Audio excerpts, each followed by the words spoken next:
My name is Jason. I was a pastor of the church that the Anderson family used to come to, and I am just really honored to be able to be here to share with you guys today. Before we start, I just want to pray. Would you join me in prayer? Jesus, we just ask that you be with us today. It's a tough day. It's a tough time. And God, you rock our world during tough times. And we just pray that you would do that today, just being with us. Giving us strength, giving us comfort, giving us hope, holding us as we cry and mourn, and allow us to also to have a lot of laughter and a lot of joy and a lot of celebrating the life that Adrienne had.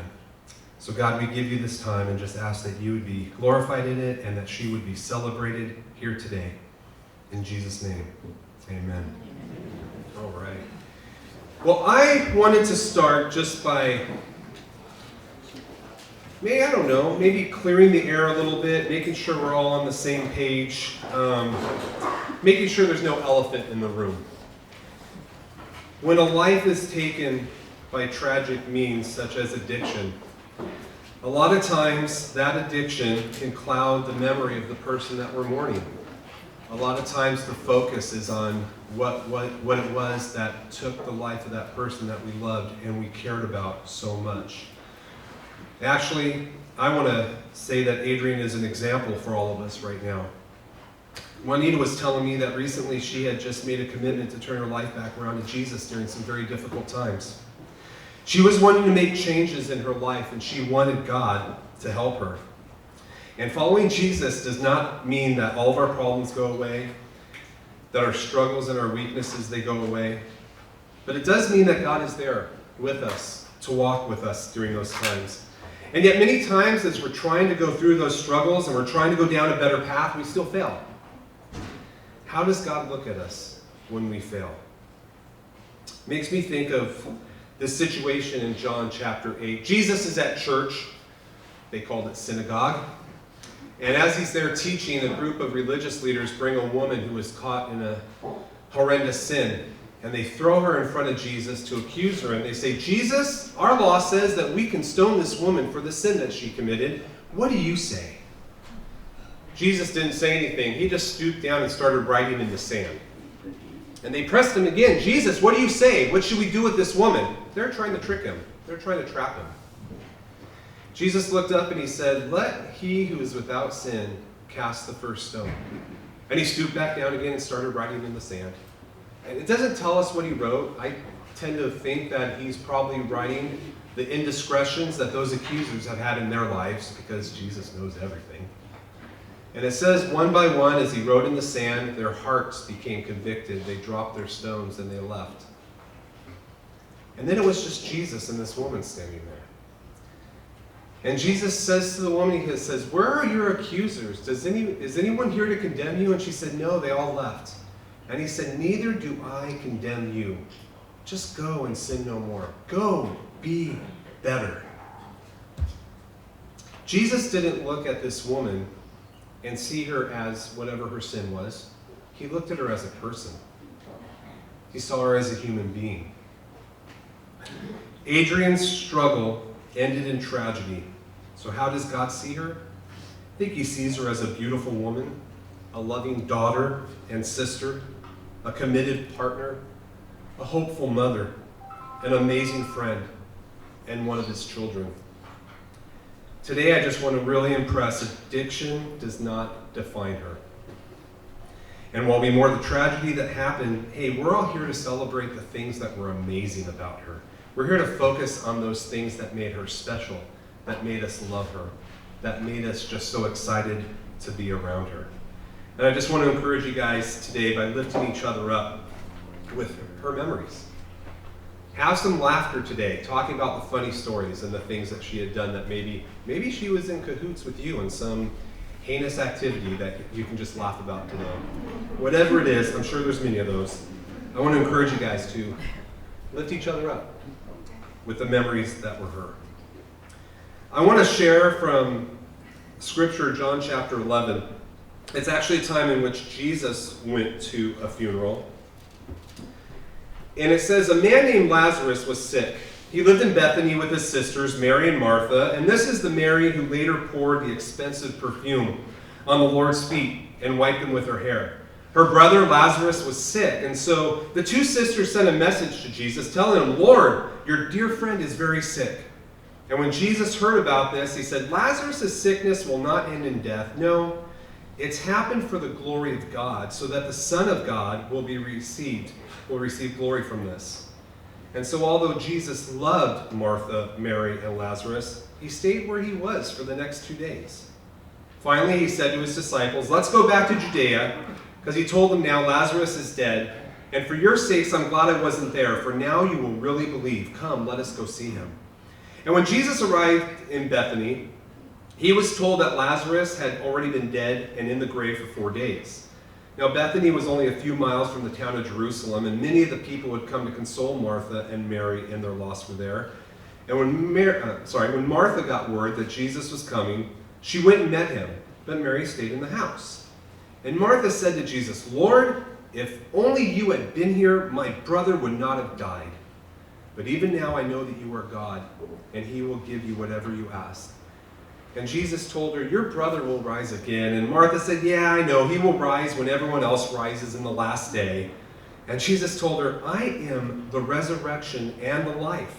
Anyone who believes in me will live even after dying. Anyone who lives in me and believes in me will live and never die. Do you believe this, Martha?" And she said, "Yes, Lord." She told him, "I have always believed that you are the Messiah, the Son of God, the one who has come into the world from God."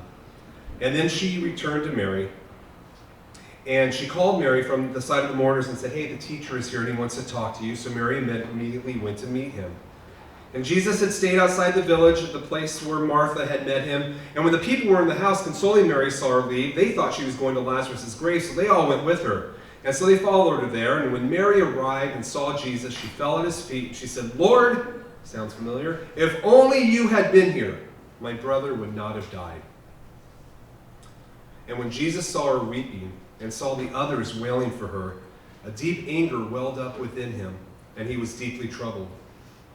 And he said, "Where have you put him?" he asked them, and they told him, "Lord, come and see." And Jesus wept. And the people who were standing nearby said, "See how much he loved him," because of how hard he was crying. But some said, "This man healed a blind man. Couldn't he have kept Lazarus from dying?" And so Jesus was still angry, and he arrived at the tomb, and he came to the tomb. It was a cave with a stone rolled across its entrance. And he said, "Roll the stone aside." And Martha protested. She said, "Lord, he's been dead for 4 days. It's really going to stink terribly." And Jesus responded, "Didn't I tell you that you would see God's glory if you believe?" So they rolled the stone aside. And then Jesus looked up to heaven. He said, "Father, thank you for hearing me. You always hear me. But I said it out loud for the sake of the people who are standing here, so that they will believe you sent me." And then Jesus shouted, "Lazarus, come out." And the dead man came out. His hands and feet were bound in grave clothes. His face was wrapped in a headcloth, picture a mummy kind of hopping out. And Jesus said, "Unwrap him and let him go." I know it's kind of a long story, but I think it's very important to reflect on today. See, Lazarus is sick, and his family sends for Jesus, and they're really close friends with Jesus. A lot of people believe that Lazarus and Jesus were probably BFFs. And Lazarus' sisters knew that Jesus had the power to save, and that's why they sent for him. It was for that reason. Send for Jesus, because he'll come, and he'll save our brother. And when Jesus shows up after Lazarus dies, each of them said the same thing. "Lord, if you had only been here, my brother would not have died." We kind of respond that way when we're hit with tragedy, loss, and death. Really, it's an accusation. God, you did this. You allowed this. If you had only intervened, if you would have just showed up, it would be different. Why did you allow this? Yet we see that Jesus intended it to be this way. Back in verses 4 and 5, it said that when he heard it, Jesus said that he was allowing this to happen for the glory of God, so that God would receive glory out of the situation. It said, so although Jesus loved Martha, Mary, and Lazarus, he stayed where he was. Yes, Jesus could have gone and healed him. He had the power to do that. He didn't. He let him die. Why would he do that? We ask that question a lot. God, why would you do this? Why would you allow this? I think God wanted them to see, I think Jesus wanted them to see God in a light that they had never seen before. He wanted them to believe in a way that they had never believed before. He wanted to reveal to them something that they had never considered before. He wanted to open up their eyes to his heavenly, eternal perspective. See, as mourners, just like the mourners in this story, they're focused on the here and the now, the hurt, the pain, the loss. They can only see the great loss that they have in this world. They can only see the finality of it. They only know that it hurts. They only know that this sucks. They know that this feels like life has stopped and there's no normalcy right now. But Jesus sees the big picture. He sees beyond this moment. He sees the purpose and the plan that we don't see. He sees the life that takes place after death. And this is what he wants them and what he wants us to experience. This is what he wants us to be able to witness. What I find interesting is even though Jesus sees beyond the moment, he knows he's going to raise Lazarus from the dead. It says that Jesus wept. And the people who were watching nearby said, "Oh, look how much he loved him."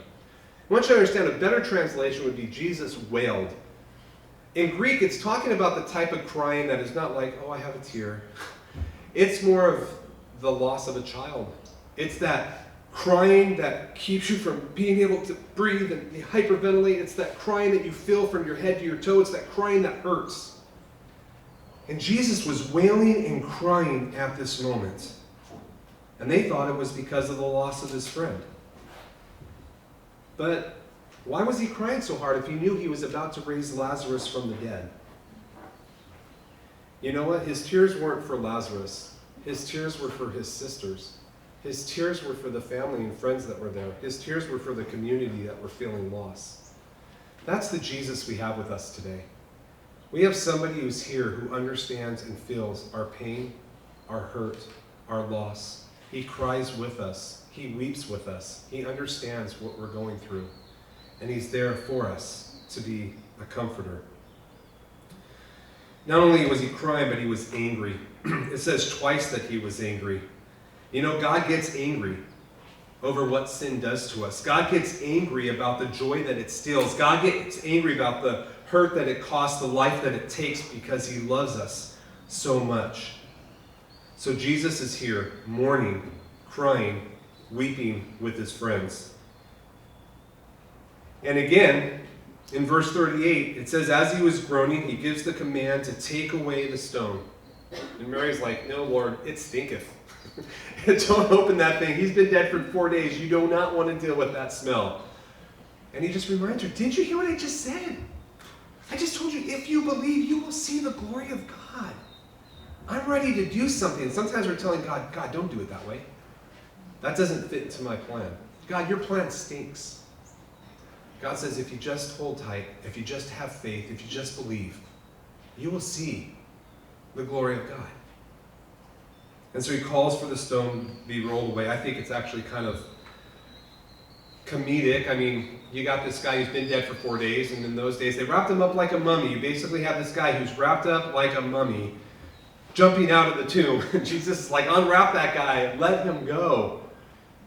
Circumstances totally changed right now. The whole situation is totally changed right now. He has brought freedom back to Lazarus. He performed a powerful miracle. Why? Well, you know what? Jesus demonstrated his power to display the glory of God by raising him from the dead. Jesus used powerful miracles to validify his claims. In Luke chapter 2, there's a story about a paralytic. It's believed, most commentaries believe that this guy probably was suffering from syphilis. And so his medical condition was as a result of some sinful behavior. And Jesus is in a house teaching, and the house is crowded. But this paralytic has some friends who want to see him healed. And they heard the stories about Jesus healing people. So they bring him on this cot. And the house is so crowded, they climb up to the roof, which is made of straw. And they open it up, and they drop him down right in the center of the roof. And Jesus sees this guy there, and everyone's just looking at Jesus and looking at this guy. And Jesus looks at the man and says, "Man, your sins are forgiven you."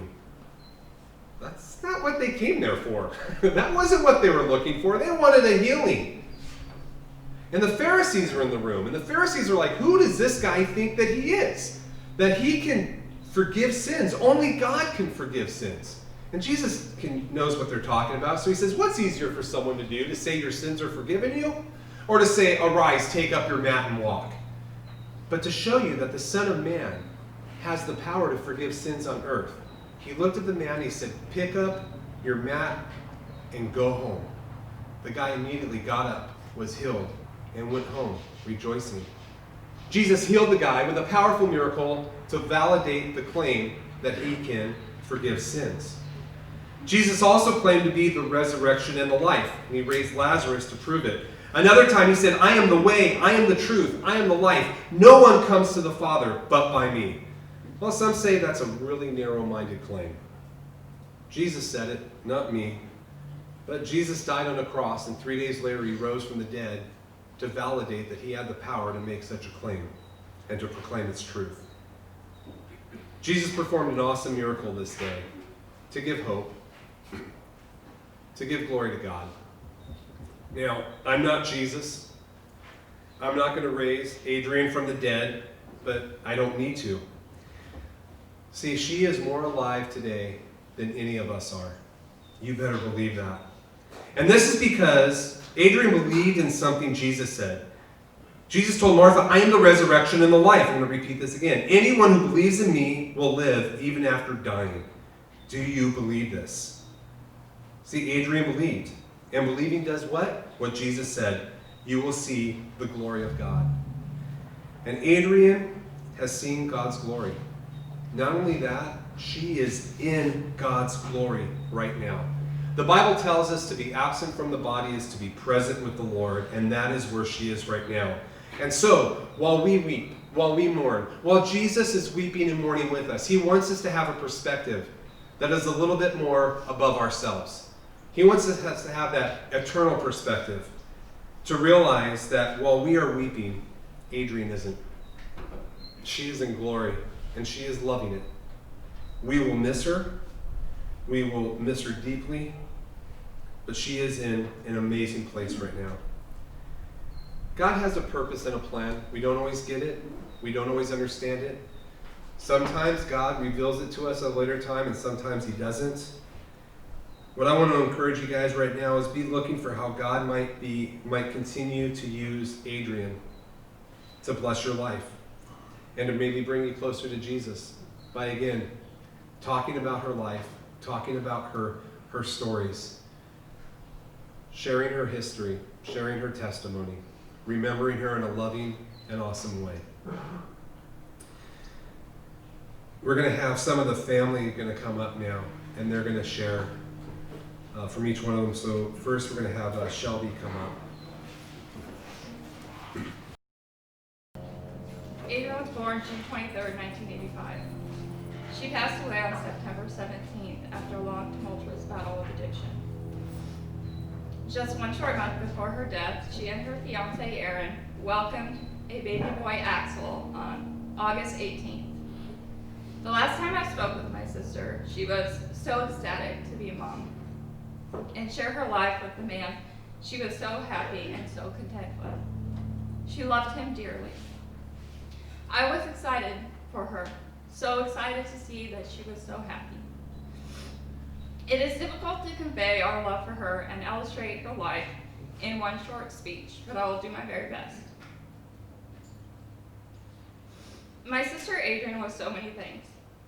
To describe her in a few adjectives, she was strong, athletic, creative, talented, caring, compassionate, loving, a fighter, strong-willed, smart, fun, beautiful, and a life that will be forever remembered, loved, and missed.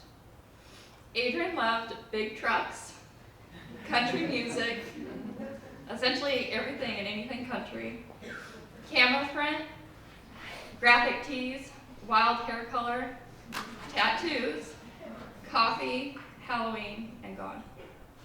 Her most resonating attributes were her compassionate nature, strong spirit, love for animals, athleticism, talent in her creative endeavors, and strength. Adrienne would also want everyone to know of her unwavering love for her fiance Aaron and her baby Axel, whom she described as her rock, her best friend, and the love of her life, as well as the love she had for her family, friends, and those who stood by her side throughout the years. Adrienne grew up in Chico, where she spent many days playing sports, traveling for soccer games, learning in school, and spending time with her family and friends. She graduated from Chico High School and went on to obtain a few different degrees. She received an associate degree in biological sciences, as well as an Associates of Arts degree in social and behavioral sciences from Butte Community College. Additionally, she obtained a cosmetology degree from Chico Beauty College. Adrienne was very hardworking. She worked at a variety of jobs, including retail and customer service, cosmetology, as a pharmacy technician, and as an EKG monitor tech. She had also always expressed a desire to become a nurse, to help others one day, and recently she expressed an interest in pursuing education and training to become an addiction counselor or a veterinary technician. Adrienne was a strong, opinionated woman with an infectious, beautiful smile and a great sense of humor. Furthermore, as Aaron would describe her, she was a person that was always helping others, putting them before herself. Adrienne was a passionate animal lover and a mother to many fur babies. She was a talented artist, always working on a different craft project. She could paint, knit, crochet, draw, and make any craft project look absolutely amazing and so easy. She also had beautiful, impeccable handwriting.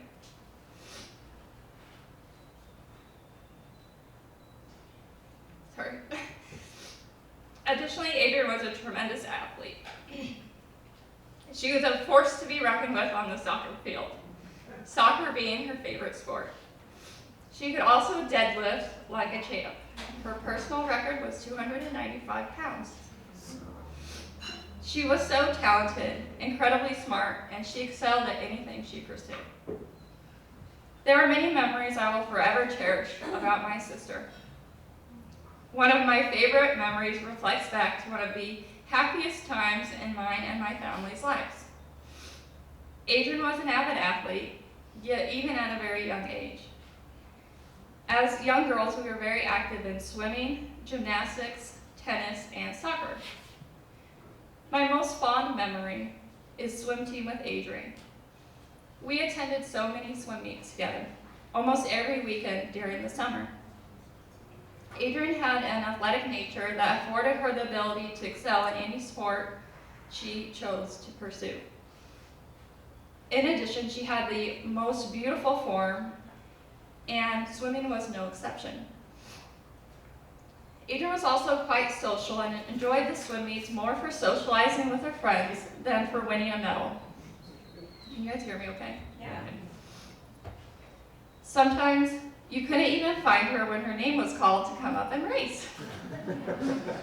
Instead, she was too busy running around the swim meet grounds, laughing and playing with her friends. She was so carefree, a little bit wild, and had a real zest for life. Furthermore, I'll always cherish the many after-school afternoons spent training together swimming. We used to train daily after school, driving an hour to Marysville to swim with a particular family that coached swimming athletes. We would drive there right after school, swim, and then drive home. My sister, my mom, and I became very close during this time, and I will forever cherish those memories. Swimming, driving around in my mom's gold BMW, blaring Christian music or 80s on Mix 95.1. While always stopping on the way home to order a Big Mac or ice cream cones from McDonald's in Oroville every day. Still, to this day, I think about that memory when I drive by that Oroville McDonald's. Another story I'd like to share speaks of her compassionate, big heart, and love for animals. Adrienne was always ready and willing to provide a loving home to an animal in need. To name a few of her most recent rescues, there's her German Shepherd Loretta Lynn, whom she saved from a shelter down in Southern California at an old age, and provided a loving home for her during Loretta's last year in life. Her one-eyed cat, Jack, whom she found as a stray in the middle of the freeway, suffering from a severe eye infection. And Clyde, a spunky, feisty orange tabby that Erin and Adrienne rescued, wet, cold, crying, hiding in the neighbor's cactus bushes. That is just a few of the many animals she has loved during her 35 years of life. However, when I think of all the animals she has had, and I did actually try to count them all, but I decided that was too many.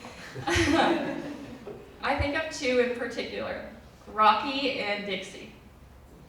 Dixie was a blue-ticked coonhound, and she was the first dog that Adrienne purchased. When she told me she had just brought home Dixie, I was a little confused at her choice in breed. How in the world did she come up with a blue-ticked coonhound? I remember Googling it, the breed, because I had never even heard of it before. And I'm still not sure why she decided on that breed. But what I do know is she was ecstatic to have her very own dog. The interesting thing was that Adrienne was living in a very small one-bedroom apartment at that time. And Dixie, being the puppy and coonhound that she was, would bay incessantly when Adrienne would leave. And let me tell you, if you have never heard a coonhound bay, it is quite loud and it's quite unique. So, as I guess many of you have already guessed, the living arrangement wasn't going to work. And Dixie was just too loud for the neighbors. So one day, Adrienne showed up at my parents' house with Dixie, asking if she could bring Dixie to live there with them. Dixie ended up staying with my family, and she lived out her days baying, treeing squirrels, and sometimes raccoons to her heart's content. I always laugh when I look back on my sister's rescues and my dad's reaction when some of them came home to live with him and my mom. Clyde lives there today. That was our Adrienne. She loved all animals and had the biggest heart for those in need of a loving home. A few years later, Adrienne purchased her beloved German Shepherd, Rocky. I recently found out that Adrienne chose to buy Rocky during a very difficult time in her life. She told Erin that Rocky had saved her during a time when she was very depressed. She said he gave her something to care for. He comforted her and loved her when she needed it most. And boy, did Rocky love her. I have to say that I have never seen an animal love a person more than Rocky loved and still loves Adrienne. Adrienne was his person. When she would leave for the day, or even for a short outing, he would wait by the back gate for hours for her return. And once she returned, he could hardly control the enthusiasm he had to see her. He followed her everywhere. He was her unwavering protector, and he loved her unconditionally.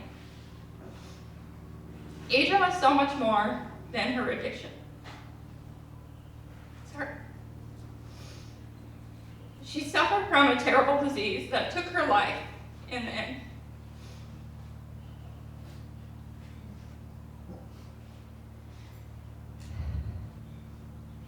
Addiction is not a moral failing, but a cruel disease that takes hold of its victim and doesn't let go. Many think addiction cannot happen to them, to their family, and to their loved ones. And I'm still at a loss that this has happened to us. But it did, it does, and it can. And as my aunt said so well, addicts are everyday people. Our neighbors, our lawyers, our hairdressers, our friends, our sons and daughters, grandchildren, sisters and brothers, nieces and nephews. We choose to speak about Adrienne's illness, to honor her, to bring attention to a disease and epidemic that has been quietly ignored, to share her struggles, to create change, and to reach out to another person that is fighting and listening today. The hole that Adrienne's death has left in our hearts is indescribable. Oh, how I wish I had more time with her. There are so many memories and times together that were yet to be made. I was excited to have her as my maid of honor in my wedding, and to see her be a beautiful bride on her special day as well.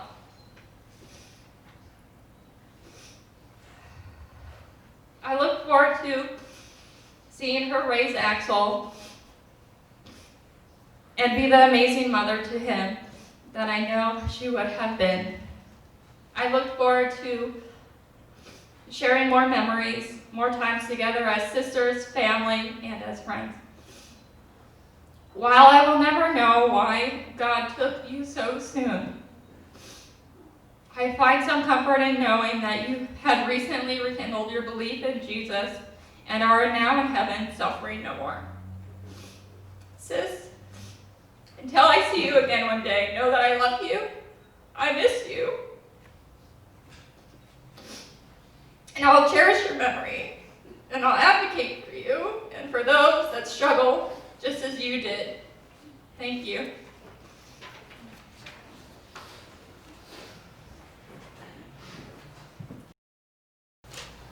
I am Aunt Debbie, Winnie's sister, Adrienne, Shelby's aunt, and aunt to many other nieces and nephews as well.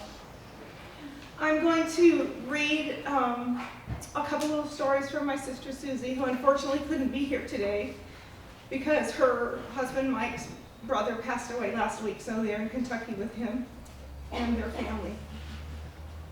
So this is from Susie Murphy, that many of you know.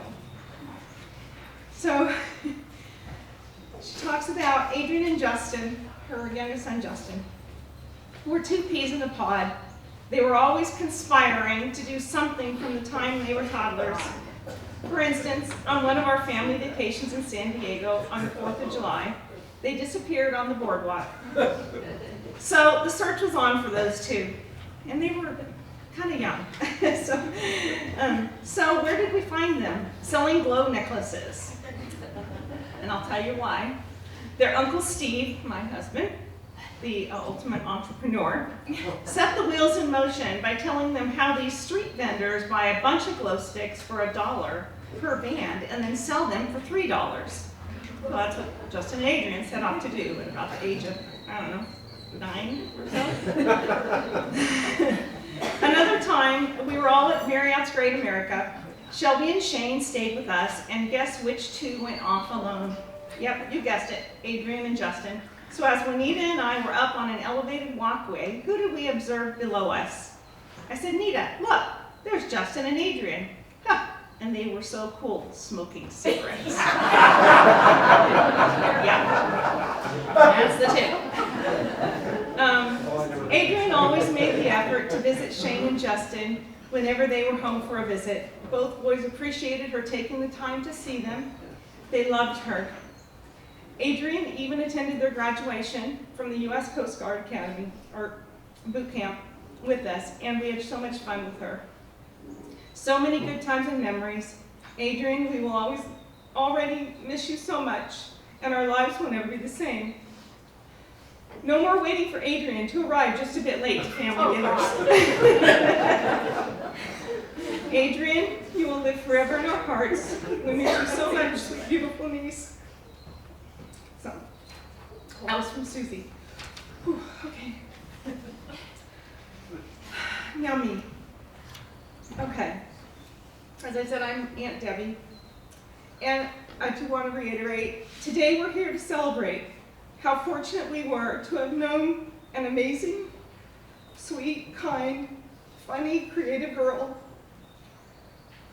Adrienne's life has a purpose, and we will do our very best to fulfill that purpose. We're so happy that all of you are here today to celebrate Adrienne's life and to support Erin, Axel, and her family. I just can't tell you how much it means to all of us to see everybody here. So I hope everyone has had a chance to take a look at a little pamphlet that we put together celebrating the life of Adrienne Michele Anderson. It has some of her favorite Bible verses. These are up at a little front table. Some of her favorite Bible verses and other things. And we want to be, some other things in it.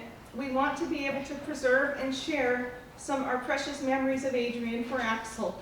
So we created an email, very easy to remember, adriennememories@gmail.com, so that friends, family, coworkers, anybody can document and share their memories, maybe a favorite time spent with Adrienne or a favorite photo, and we will preserve and save these so that Axel has something to look at. We have a connection to his mommy as he grows up. I know that Axel, Erin, and all of Adrienne's family will cherish these. So again, the email address is in here. It's on the inside in the Remembering Adrienne section, and it's adriennememories@gmail.com, so super easy to remember. Adrienne adopted the motto, one day at a time, to help her with some of her struggles in life. So there's a story about a bracelet, a favorite bracelet of Adrienne's, that a friend of Juanita's from work, Tanya, I guess makes bracelets with sayings or phrases and stuff on them. And Adrienne asked her mom, told her mom that she would love to have one with her motto on it, one day at a time, because that's how she could cope. Adrienne wore this beautiful gold bracelet just about every day, maybe every day. She loved it and what it meant to her. So we have green camouflage colored bracelets. There's some at the front table, and it says one day at a time, and it has Adrienne's name on it. And I'm going to wear this thing until it falls off. So please take one and remember her, and we're going to be fighting for better and better treatment for people who are struggling with addiction as time goes on here. Erin and Axel, they really need us. They need all of us, family, friends, to help them through this extremely difficult time. Erin's fast at work remodeling his house to make it baby ready, to making improvements that he and Adrienne had planned. And so you know how that is with a house under construction and taking care of a newborn baby. So I just want everyone to think about that, and anything you can offer to help, services, maybe a little time, whatever. Erin doesn't like to ask for help, and so we've been providing some help whether he wants it or not right now. Juanita and I did a big major dump run the other day that turned out to be a hysterical adventure. So anyway, Erin, remember, we're here for you, and we want to help you in any way you can, providing help on a project, baby care, finances, whatever you need. Let us know, and we will be there. We did set, there's a GoFundMe account set up for anyone who feels inclined to donate. That's great. Or you can make any donations directly to Erin, and the address is in the pamphlet. Okay, so back to me. I like to call myself the fun aunt because, because I live in San Diego. See, I am. So I live in San Diego, a super fun place, right? And whenever I see my nieces and nephews, it's usually for birthdays, vacations, family outings, or just fun stuff. So I always got to be around for the fun stuff. My siblings, Susie and Joe, live here close by, and they probably had to provide some discipline from time to time, but I never really had to do that. So I'm a fun aunt. And I live in a fun place that everyone loves to come visit. So, as you all know, when cousins and friends and everyone get together, there can be times when things aren't always smooth sailing, but we had a great time as a family, and you know, Adrienne was there for all those times. Adrienne and I connected over some really silly stuff, like chocolate milk. We love chocolate milk. I just can't tell you. There's a very specific way to mix it and drink it that we discovered. We do the same way, and it drives our family crazy. So that's just a funny, silly thing.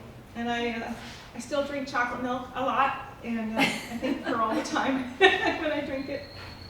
I love spending time with Adrienne, and we had some really special times when she visited San Diego on family vacations, or when all our families went somewhere on vacation. I loved her radiant smile and infectious laugh. She was so excited to become a mom, to Axel, and to marry the love of her life, Aaron. She glowed with happiness whenever she talked about them. Adrienne, I will remember you always. I think of you every day. Your smile will be in my mind forever. And in closing, I just want to read a couple of Adrienne's favorite Bible verses, which are also in the pamphlet for us to remember. Philippians 4:13. I can do all things through Christ who strengthens me. She loved that one. And Joshua 1:9. Be strong and courageous. Do not be afraid or discouraged, for the Lord your God will be with you wherever you go. And then lastly, the Serenity Prayer, another favorite of Adrienne's. I'm going to say it for her today. God, grant me the serenity to accept the things I cannot change, courage to accept the things I can, and the wisdom to know the difference. So until we meet again, sweet Adrienne, at the gates of heaven, may God hold you and keep you. I love you, Aunt Debbie. Thank you. I'm Kim. It's going to be really hard. It was really hard writing this. So I've been friends with Adrienne since I was 10 or 11 years old. I remember my best friend Shauna back there, all of a sudden having this new friend, Adrienne. She would talk about her cool house, awesome room, big old pool. I'm not going to lie, I was a bit jealous of this new girl, Adrienne. But then came my turn to meet and hang out with Adrienne, and it became love at first sight. We were inseparable, the three of us. Shauna and I were cheerleaders for the Chico Junior Panthers with Shelby. And Shelby was also one. Adrienne did not partake in any girly skirt-wearing hoorahs. She was our badass little friend taking the soccer field, flying down the slopes, smacking that tennis ball across the court, or being the best swimmer I knew. Let me tell you, my friend did everything and was good at anything she applied herself to do. During our time at Butte College, there was a snowboarding class that we took. I asked A, would you do it with me? Because it would be fun, it would be a fun experience, and I also wanted her to support me because she had been doing it for years. I purchased everything I needed to go. I had a snowboard pants, jacket, snow socks, hand warmers. I considered getting a helmet. My friend said I would be fine, she would help me also. Now comes our weekend to head to Boreal, and we end up taking her two-door BMW to the snow. We loaded the car up until there was no more room. To make a long story short, we're slipping and sliding all over the parking lot in her BMW. Just trying to make it into the road, we finally slide down the hill to the nearest gas station to purchase change, as I wanted to help putting the chains on. My arm would not fit in the wheel well. So here's my get her done friend tell me to move over and she would lock them on. I remember her poor little arm being so red, so sore from squeezing it in there to connect the chains, but it had to be done. And she was the only one that could do it. She has no problem handling the hard stuff. She just did it. Not any wimpy friend that I have. We are the same. Not afraid of getting some dirt on her hands to get the job done right. And yes, she put the chains on. Now we make it to boreal or snowboarding. And this girl just as good as it gets. I was not too bad for my first time, but my friend was a pro. She literally would be going down the slopes, and A would be doing circles around me with her snow pants and a long sleeve t-shirt while smoking a cigarette. Like, really, A? Who does that? But my friend could do that. I never doubted A. She could do anything that she put her mind to and was always good at anything she did. I feel Adrienne was the hardest on herself, but I would always tell my friend how great she is and how she could do anything. I supported her through the good and the bad. I did not judge her for what she was going through. I just supported her and was there for her. As you can see in all of her pictures, we were always doing fun things. We were always laughing. That's what her and I did best. We spent fun holidays together, had the best costumes. We both loved to eat everything, and then we're both sad together at the same time, standing on the sail, like, what the hell did we do? We have a bond so close, and I am so thankful to have had her be so much a part of my life, and us sharing each other's family. I love you, Juanita, I love you, Dennis, and I love you, Shelby. Thank you so much for bringing such an amazing woman into this world that I have had the privilege to be a part of. I would also like to say something to Adrienne. Thank you, my A, my sister, my friend. I feel so very grateful as sharing our lives was an unexpected and amazing blessing. Our life together was an incredible adventure, to say the least. The memories we engraved on our hearts I will hold as my own and who I am forever. Your crazy beautiful, I promise, will be portrayed in a most magnificent way to our little Axel. In this I will not fail. Go on, my girl, hold your head high. Know you are loved. Be strong and proud of the indescribable compassion, the laughter you brought to me and all who were blessed by your presence. We send you with love and pride, knowing that you will be embraced and appreciated on the other side. Be brave, my sister, and stay close till we will see you again. I love you, Adrienne. And that's all I have to say. Thank you for everything all of you have done, your kind words, your generosity, your love, being here today, and all your outpouring of support during this difficult time for all of us. We are so grateful beyond words. My beautiful baby girl, Adrienne Michele Anderson. You will always be my baby. I love and miss you so much. I pray you're up there in heaven with the angels looking down on all of us right now. May you finally see and realize how many people loved and adored you. So many people have been affected by your life. Many more will be impacted by your story. Adrienne, you never realized how incredibly talented and beautiful and worthy you were. I wish you could have seen the amazing, compassionate, smart, athletic woman we all saw when we looked at you. You never thought you were enough. You were so much more than enough, and so much more than your struggles. You had a gorgeous Hollywood smile that could light up any room. Big, round, sparkly eyes, a contagious laugh, and a fun, crazy sense of humor. I will miss how you would walk in the back door and say, "Hi, everyone," and surprise us with a vibrant new hair color or a new tattoo. You express yourself through your creativity and spunky, rebellious side that often drove me crazy. But there was never a dull moment with you.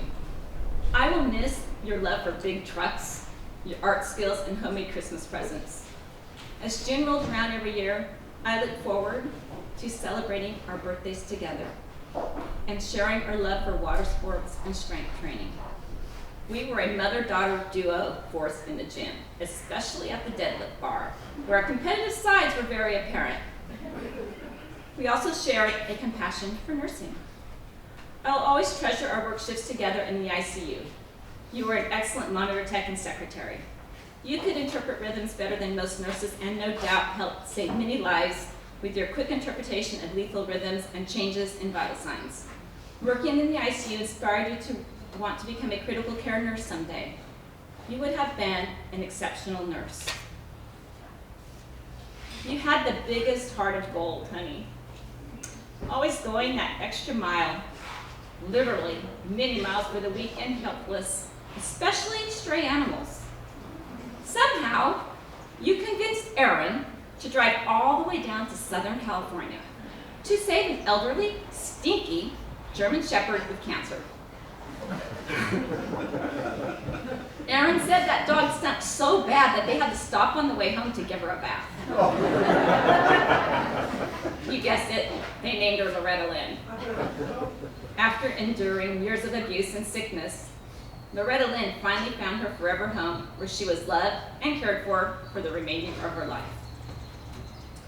Along with your love for animals was your love for your friends, friends, service, and country. You were a loyal friend and a respectful patriot. I recently learned that you bought a police officer dinner the night before you died. Of course you did. That's my girl. My worst fear became a reality the night of September 17th. Never in a million years did I think God would call you home so soon. My sweet, beautiful child. It has been a long, hard battle that you fought for so many painful years. The addiction took you away from your hopes and dreams. It took away your radiant spirit and zest for life. You fought with all intensity and strength that you could muster up to win the battle. You wanted more. You wanted to be free from it. While in rehab, you renewed your faith and relationship with God and prayed for God to take away the craving of this horrible drug. He did. And during that time, you experienced some of the most amazing weeks of your life with Aaron and Axel. Honey, you were so happy to have your family. The day before your death, everyone that saw you said that you were the happiest they had ever seen you. You finally had it all. But the addiction resurfaced. It came roaring back like a lion during a vulnerable time. The draw to the drug was too powerful. I know you fought hard to the end, my brave girl. You went home to be with our Heavenly Father that day. I believe God said, "Enough, my child. You will suffer no more. Come home with me." I take comfort knowing you are safe, free, and at peace. God may have you in his arms, but I have you in my heart forever. Adrienne was incredibly resilient and strong, but the addiction became so powerful that even she became exhausted in the fight. Unfortunately, many don't understand addiction. Some may say, she made a choice, a bad decision. Others may think, well, why didn't she just stop? Until you have lived it and seen the emotional and mental suffering of an addict, you will never truly understand the pain and struggle. No one wakes up in the morning and says, hey, today I want to be an addict. Adrienne was ashamed of her addiction and tried to hide it. Hiding it only prevented her from getting the help she needed. There is no shame in struggle, and her struggles did not define her. She was an extraordinary human, our baby, our firstborn, and as her mom, she was my life. She was Shelby's sister. She was a niece, a granddaughter, a cousin, a trusted friend, and the best friend to a German Shepherd named Rocky. And on August 18th, she became a mom and started her family with her fiance, Aaron. Adrienne and Aaron were together for almost 6 years. Not nearly as long as they had hoped, but let me tell you, they had a love for each other that most people never find in their lifetime. He loved her unconditionally. Even when she was being somewhat difficult and hard to live with, he saw her heart. Adrienne wanted to write a different ending to her story, but God had another plan for her. Until we are reunited in heaven, I promise to write the ending to her story. I will draw from her strength and relentless spirit that she fought so hard with for the past 17 years. I will educate, empower, and inspire others in the hope that someday her struggle will be someone else's guide to survival. As her mom, she knew I was her person. We were so much alike, both feisty and stubborn, with a fighting spirit. Y'all know that about me. It is with that spirit I will share her story and not be silent about the very real struggle of addiction. I will advocate for better treatment and fight to abolish the stigma that is associated with addiction. Like me, my girl was a doer and a force to be reckoned with when she was passionate about something. This is what she would want. This is what I will do. As I've been looking through hundreds of pictures and hearing many stories from family and friends, I've been reminded of the joy and laughter she brought to all of us. One of my favorite childhood memories is of Adrienne's kindergarten graduation. I know, kindergarten graduation. Here we go. The kids were all asked what they wanted to be when they grew up. Adrienne's response, after marching across the stage like she owned it, I want to be a teenager. That's my girl. I don't know what they do, and I don't know any teenagers, but I want to be a teenager. Now y'all see what I've been dealing with my whole life? She's always in a hurry to grow up. I am so grateful for all moments and memories with my precious girl. In closing, Adrienne, thank you for the blessing you have bestowed upon us. Thank you for the most precious gift of Axel. I see you in his eyes. I feel your presence when I hold him. May your light always shine in him. I know you're looking down on me and probably laughing a bit at my baby skills. I'm a little rusty, but I'm figuring it out. I promise to cherish every day with him and support him and Aaron as they move on without you. Watch over us. Fly high, angel, until I see you again in heaven. Thanks, guys. Thanks for being here.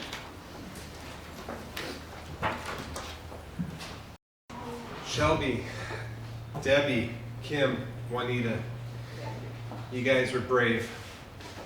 You guys are strong. Thanks for giving such amazing testimonies of your love, creating such a great picture of her.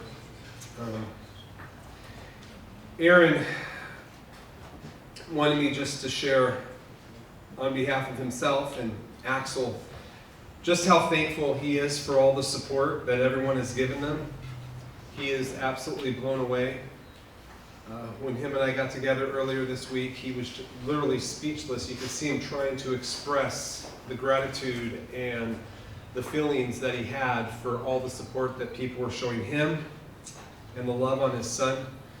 And he just wants you guys to know that he doesn't feel like he has the words to express it. He just wants to tell you thank you very much.